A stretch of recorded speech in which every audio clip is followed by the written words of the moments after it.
اپنے گال پھلا کر نہ رکھو لوگوں کے سامنے، اس لیے کہ جو شخص اس مقام پر پہنچ گیا ہے اب اس پر شیطان کا حملہ ایک ہی ہو سکتا ہے، اور وہ یہ کہ تکبر پیدا ہو جائے،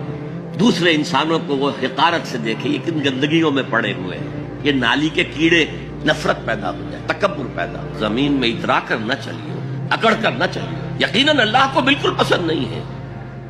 گھوڑے کی چال میں ایک تمکنت ہوتی ہے، وہ تمکنت آپ اپنی چال میں اختیار کریں گے تو وہ آپ کے غرور ذہنی کا انڈیکس ہوگا، اندر کا غرور ظاہر ہوگا کہ اس چال سے، گھوڑے کی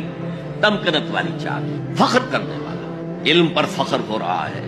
تقوی پر فخر ہو رہا ہے، مال پر فخر ہو رہا ہے، اپنے سوشل سٹیٹس پر فخر ہو رہا ہے، اللہ کو پسند نہیں۔ وقصصی مشیک، اپنی چال میں میانہ روی اختیار کرو، نہ بہت تیز نہ بہت آہستہ، لیکن یہ اصل میں مراد ہے پوری زندگی میں ایک میانہ روی۔ اگر کوئی تنگی ہے تو بالکل ہاتھ کھینچ نہ لو، اگر کشادگی ہو گئی ہے تو اسراف اور تبذیر سے کام مت لو، میانہ روی اختیار کرو، درمیانی راستہ، اپنی چال میں، اپنی روش میں، کہہ لیجیے اپنی روش میں میانہ روی اختیار کرو۔ وغضض من صوتک، اور اپنی آواز کو پست رکھو۔ کسی وقت آپ کا کوئی آرگومنٹ کسی کے ساتھ ہو رہا ہے and you feel that you are losing the ground، آپ اپنی آواز بلند کر دیتے ہیں، اس کو اپنی آواز سے دبانا چاہتے ہیں، یہ نہیں۔ آواز کا بلند ہونا کوئی آواز کا حسن نہیں ہے، اگر ایسا ہوتا تو گدھے کی آواز بہت بلند ہوتی ہے لیکن کسی کو پسند آتی ہے؟